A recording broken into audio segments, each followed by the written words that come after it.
आज हम लोग देखेंगे osmotic pressure depends on. Set 5 देखेंगे आज हम लोग। Osmotic pressure depends on concentration of a solution, temperature, both, none of these. तो ऑस्मोटिक प्रेशर आपका कंसंट्रेशन ऑफ सॉल्यूशन और टेम्परेचर दोनों पर डिपेंड करता है। तो आप किसको बोथ में टिक मारिएगा, कितना सी number. The number of moles of solute dissolve per litre of solvent is called. उसको क्या कहा जाता है? मोलारिटी कहा जाता है। मोलारिटी का क्या फॉर्मूला होता है? आपका नंबर ऑफ मोल बटा वॉल्यूम इन लीटर। तो आपका क्या हो जाएगा? The number of moles of solute dissolve per litre of solvent is called molarity. Which of the following is not a colligative properties. इनमें से कौन कोलिगेटिव प्रॉपर्टीज नहीं है? Relative lowering of vapour pressure, ये भी कोलिगेटिव प्रॉपर्टीज है। Elevation in boiling point, ये भी कोलिगेटिव प्रॉपर्टीज है। ऑस्मोटिक प्रेशर, ये भी कोलिगेटिव प्रॉपर्टीज है। टेम्परेचर आपका कोलिगेटिव प्रॉपर्टीज में नहीं आता है। तो आपका 3 का आंसर क्या हो जाएगा? D. Which of the following is not a colligative properties, तो क्या हो जाएगा? टेम्परेचर। तो ये आप यहाँ तक 3 नंबर क्वेश्चन आपका हो गया। फिर अभी हम लोग देखेंगे 4 number. The element which is kept in water. कौन सा एलिमेंट को हम लोग पानी में डुबा कर रखते हैं? तो सोडियम को नहीं डुबा कर रखते हैं, मैग्नीशियम को भी नहीं, और कैल्शियम को भी नहीं। तो फास्फोरस को हम लोग वाटर में डुबा कर रखते हैं। केप्ट इन वाटर में डुबा कर रखना, क्योंकि फास्फोरस क्या होता है? ऑक्सीजन के संपर्क में आके खुद जलता है। ठीक है, तो किसको हम लोग पानी में डुबा कर रखते हैं? फास्फोरस को। In electrolysis reaction takes place on cathode is. Cathode किस में होता है? आपका रिडक्शन में होता है। एनोड किस में होता है? आपका ऑक्सीडेशन। इसमें आपका एक ट्रिक है, लॉन माने क्या होता है? एल माने लेफ्ट हो गया, ओ माने आपका ऑक्सीडेशन हो गया, ए माने हो गया एनोड में ऑक्सीडेशन होता है, तो यानी कि कैथोड में क्या होगा? रिडक्शन होगा। ये वाला भी आप कर लीजिएगा। When 1 Faraday of electric current is passed the mass deposited is equal to.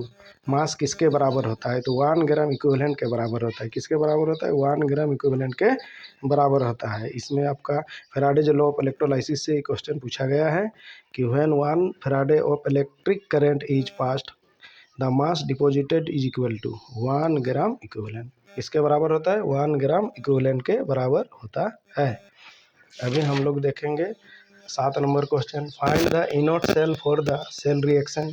आपको सेल रिएक्शन दिया गया है। इसमें Zn/Zn2 प्लस का इनोट दिया हुआ है -0.76 volt, and E naught Ag plus Ag का 0.80 वोल्ट। तो इसका इनोट सेल का फॉर्मूला होता है E naught Ag plus by Ag minus E naught Zn/Zn2 plus. तो इसका वैल्यू आपका ये Ag वाला का वैल्यू ये वाला दिया, यहाँ लिख दीजिए। फिर बीच में माइनस चिन्ह होता है, फिर इसका मान दिया -0.76। तो वोल्ट लिख दीजिए। माइनस माइनस क्या होता है? प्लस, ऐड कर दीजिए, आपका इनोट सेल निकल जाएगा। For the reaction 2HiH2 + I2 what is the order of reaction. Order of reaction कैसे लिखा जाता है? रेट बराबर के एच आई यहाँ पर कितना बार आ गया? 2 मोल है, तो ऊपर में पावर 2 दे दीजिए। मान लीजिए यहाँ 3 रहता है, तो यहाँ 3 देते, तो ऑर्डर ऑफ रिएक्शन क्या हो जाता है? थर्ड। तो अब यहाँ पर 2 है तो 2, तो सेकेंड ऑर्डर रिएक्शन हो जाएगा। ये वाला भी क्वेश्चन आपका हो गया। The unit of third order reaction is, इसका आपका ट्रिक है मोल पर लीटर 1 - n पर सेकेंड। तो इसमें थर्ड ऑर्डर n के जगह 3 बैठा दीजिए, तो 3 में से 1 घटेगा तो -2, मोल में -2 हो जाएगा, लीटर में भी -2। आप इसको ऊपर ले जाइएगा तो +2 हो जाएगा, पर सेकेंड तो है ही। तो पर मोल स्क्वायर लीटर स्क्वायर पर second is the unit of third order reaction. अभी हम लोग पढ़ेंगे 10 number question.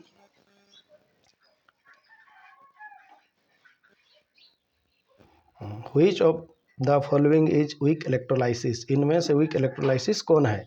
NaCl strong electrolysis है, KCl भी स्ट्रॉन्ग इलेक्ट्रोलाइसिस है, LiCl भी स्ट्रॉन्ग इलेक्ट्रोलाइट है। तो आपका कौन वाला नहीं है? CH3COOH। CH3COOH is weak electrolyte. तो किस में टिक मारना है? CH3COOH।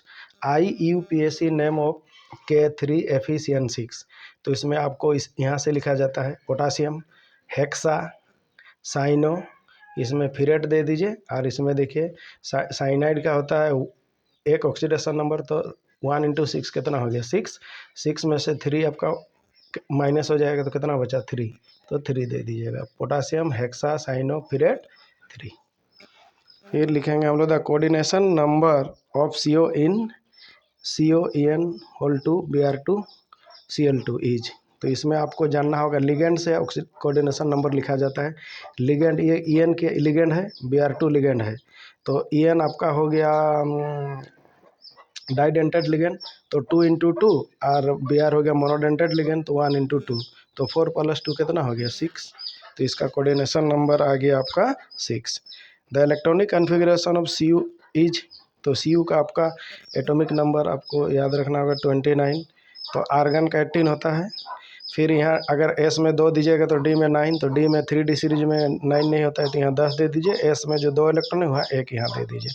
तो यही आपका हो गया इलेक्ट्रॉनिक कन्फिग्रेशन ऑफ Cu का। ठीक है, ये क्वेश्चन 13 क्वेश्चन भी कंप्लीट हो गया। अभी हम लोग देखेंगे 14 क्वेश्चन क्या है आपका, देखिए मैग्नेटिक मोमेंटम Fe2+। सबसे पहले Fe2+ का आप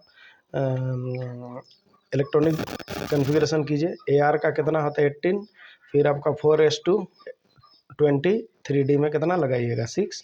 तो ये आपका बन गया इलेक्ट्रॉनिक कन्फिग्रेशन। तो Fe2+ यानी कि आपका 2 इलेक्ट्रॉन यहाँ से हटाइए बड़ा ऑर्बिट से, 4s बड़ा ऑर्बिट है, 2 इलेक्ट्रॉन हटा दीजिए, तो D में कितना इलेक्ट्रॉन बचा 6।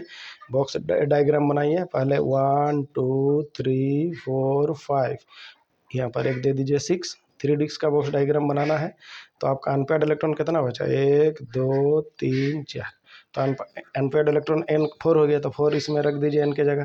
तो N के जगह 4 रखिएगा तो कितना हो जाएगा, यहाँ पर 4, ये वाला 4 4 और 2 कितना होगा 6, 6 4 जा 24, इसका आपका हो गया। फिर आपका टोलुइन को आपको Cl2 के साथ गर्म करना हाई वॉल्यूम में, तो क्या बनेगा CHCl2। इसका नाम होता है बेंजाल क्लोराइड। क्या बनता है बेंजाल क्लोराइड। अगर इसको Cl2 के साथ आप बॉयल कीजिएगा तो बेंजाइल क्लोराइड बनेगा, CH2Cl बनेगा, लेकिन इसमें बनेगा CHCl2। ये बहुत इंपॉर्टेंट रिएक्शन है। फिर आप यहाँ पर देखिए क्या है, CH3Cl को AgCN के साथ गर्म करेंगे तो A बनता है। देन A क्या चीज़ है, जब भी AgCN के साथ गर्म कीजिएगा तो Cl हट जाएगा, उसके बदले NC होता है, तो इसका नाम है methyl carbylamine. Structure of aspirin. Aspirin का आपको स्ट्रक्चर पूछा गया है, तो एस्पिरिन का स्ट्रक्चर क्या होता है, आप यहाँ पर बना दीजिए बेंजोइक एसिड के ये वाला ऑर्थो पोजीशन में OCOCH3, वही होता है आपका एस्पिरिन, जो कि एनाल्जेसिक है, दर्द निवारक आपका दवा है, एक प्रकार का ड्रग है, दवा मेडिसिन जिसको बोलते हैं हम लोग। तो ये क्वेश्चन भी आपका कंप्लीट हो गया। फिर अभी हम लोग देखेंगे 18 नंबर क्वेश्चन। 18 नंबर क्वेश्चन में देखिए, चलिए IUPAC name of CH3 CH3 whole to CH2 Br। सबसे पहले इसको आप इसका स्ट्रक्चर बना लीजिए। स्ट्रक्चर बनाने के बाद IUPAC नेम लिखिए। तो CH3 एक बार, यहाँ CH3 इस C में CH3 2 बार देना होगा, एक तो ऊपर में एक तो नीचे दे दीजिए, फिर CH2 फिर Br।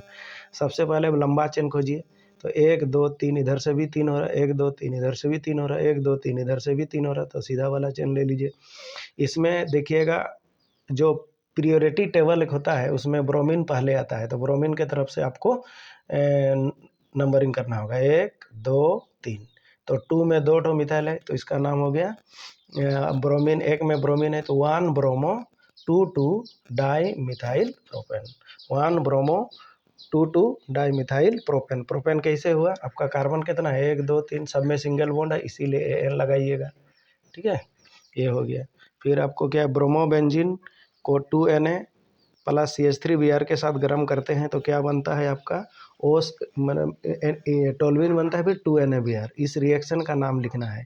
एक आपका बेंजीन ग्रुप का है, एक आपका एल्काइल ग्रुप का है। तो इससे जो रिएक्शन होता है इसको हम लोग उड्स फिटिंग रिएक्शन कहते हैं, उड्स फिटिंग रिएक्शन कहते हैं। अगर एल्काइल ग्रुप का ही रिएक्शन होता तो उड्स रिएक्शन होता, अगर फिनाइल ग्रुप का रिएक्शन होता तो फिटिंग रिएक्शन होता। ये आपका फिनाइल ग्रुप भी है और एल्काइल ग्रुप है, इसीलिए इसका नाम हो गया उड्स फिटिंग रिएक्शन। ठीक है, फिर देखिए CH3 CH double bond CH plus HBr को पैरोक्साइड के साथ गर्म करेंगे देन ए क्या बनेगा। तो इसमें आप ध्यान दीजिएगा, मार्कोनिक रूल के अनुसार होता है ये वाला यहाँ डबल बॉन्ड सिंगल हो जाएगा, ई एच यहाँ आ जाएगा और ये वाला बी आर यहाँ आ जाएगा। वही हुआ है, देखिए CH3, एच कितना था, एक था, यहाँ से एक ले लीजिए, दो, तो CH2 हो गया। फिर ये CH2 के साथ बी आर आ गया, तो ये वाला बनेगा आपका प्रोडक्ट, ही बन गया। फिर aldehyde and ketone can be distinguish by Tollens reagent, एक बहुत इंपॉर्टेंट है। एल्डिहाइड और हम लोग कीटोन को अगर डिस्टिंग्विश करेंगे, दोनों का अंतर दिखाएंगे, तो उसमें टोलेंस रिएजेंट आपका यूज करते हैं। टोलेंस रिएजेंट क्या होता है आपका,